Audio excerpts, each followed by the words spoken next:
Just 2 years ago, the Denver Nuggets were on top of the NBA world, NBA champions for the first time. Jokic won Finals MVP. A roster was built with chemistry and balance. But today, with Michael Malone just fired, just 1 week right before the playoffs, and what we thought was a one-off thing after Taylor Jenkins was fired just 1 week prior. And on top of Michael Malone being fired, their general manager in Calvin Booth also fired, and the future of the Denver Nuggets is hanging on by a thread. This news broke just 2 days ago, and I decided to wait and let it simmer, let it soak in to really feel like what is going to happen with the Denver Nuggets team. In what direction are they going to go in right before the playoffs? The owner coming out and saying that the Denver Nuggets will use this as motivation for a championship run.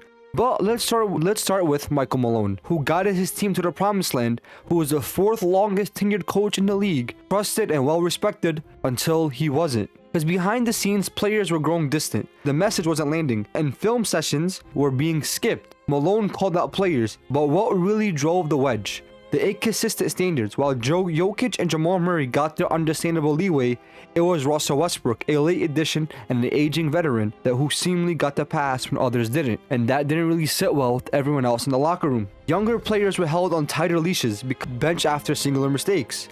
But Westbrook, different rules. The locker room noticed that the double standard fractured this team's culture, and now Westbrook's own future with the team is completely up in the air, because in this offseason Westbrook has a player option, and people are skeptical whether or not he will be willing to accept that player option, knowing the circumstances that the Denver Nuggets are in now. While Malone was trying to coach for to win championships now, the GM Calvin Booth was focused on building a future and the now at the same time. But the problem is, the best player in the world, Nikola Jokic, isn't the future, he is the present. Calvin Booth went on record saying that he believes the Denver Nuggets can be the Spurs of the 2020s and the 2030s, in the sense of how dominant the Spurs were from 1999 all the way up to 2014, and they continued to build that legacy. But the difference between the Denver Nuggets and the San Antonio Spurs, the Spurs are building a dynasty from when Tim Duncan was a rookie in the NBA. Nikola Jokic is currently 30 years old. There's no time to build a dynasty over the 30-year-old center. It is time to try to capitalize on his prime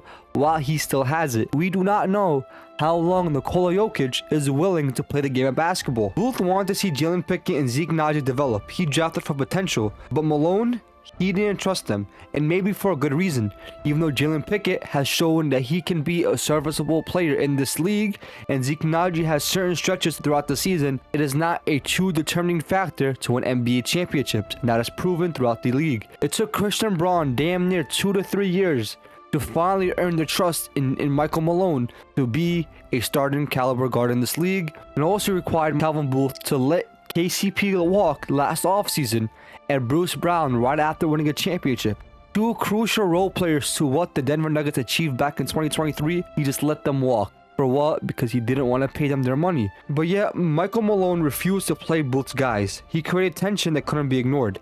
Anyone that Calvin Booth drafted, Michael Malone was hesitant to give them a chance just to spite Calvin Booth and stunt their development. Because maybe by now Zeke Naji could have been a serviceable backup center to Nikola Jokic. Maybe Jalen Pickett, if you played from the start of the year until now, could have been a serviceable role player, just like how Jalen Wells is for the Memphis Grizzlies. Maybe Julian Strawther could also have been a good backup guard if given the right playing time from the start of the season. But everything was noted that Michael Malone just didn't trust those young guys come playoff time and come during the regular season, giving Westbrook extended amount of minutes even after mistake, costing the Denver Nuggets multiple games. But a divided vision between a coach and a GM with opposite timelines, and at the end they both paid their price. But let's get this straight, Calvin Booth did not build this core. Jokic, Jamal Murray, Michael Porter Jr., and even Aaron Gordon were all bought under Tim Connelly. But Tim Connelly right now currently is the GM for the Minnesota Timberwolves. And who has the best roster to beat the Denver Nuggets in a 7-game series, in which we saw last year, the Minnesota Timberwolves? Because Booth inherited this championship winning team and just let it rot away and let it slowly dwindle down till his time was up in the Denver Nuggets. And after the championship, like I mentioned, The Denver Nuggets had one mission, that was to run it back with the same core and just tighten up the edges. Instead, Bruce Brown walked, KCP walked, 2 key pieces gone with no replacements other than praying that Christian Braun can fill into that KCP role.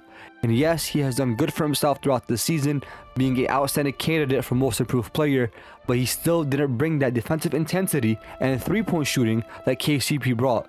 It's hard to find a player that could shoot 40% from 3 and catch and shoots and still guard the opponent team's best players at the same time. Christian Braun has shown spurts of how good he is as a defender, but he didn't match up to KCP as a defender. Bruce Brown was an all-around dirty work guy who was basically a miniature Draymond in a sense, where he's able to score in the short roll, being able to defend most forwards and guards, being a really athletic wing who could grab rebounds too and play make at a certain extent. It's hard to find people like that, but they try to mold Payne Watson into that kind of echelon of players, and it did not work out because Payne Watson, as good of a player he is, has a lot of injury problems throughout the season at a certain extent. And the biggest failure, not giving Jokic a real backup center, because every time he sits, the team bleeds points like a sinking ship. The Nuggets net rating without Jokic this season is negative 9.39, which is the second worst in the league, only behind the Washington Wizards. Let that sink in for a second. The Denver Nuggets, without Jokic playing this season, are the second worst team in the NBA behind the Washington Wizards. And guess what? And now this core for the Denver Nuggets is costing them over $150 million a year. That's superstar level money for players like Jamal Murray and MPJ and Aaron Gordon. But the results have been anything but a superstar level core. Jokic is still the best player in the world by far, but Jamal Murray, since winning the championship, has now looked like the second best star. He's been inconsistent, he's been bagged up, and next season he'll be making $36 million. And by the time he is 33 years old, he'll be making $57 million. That's a max player contract for a guy who is not even top 30 player in the league anymore. And Michael Porter Jr., a flashy but fragile player and a streaky player who's making $35 million.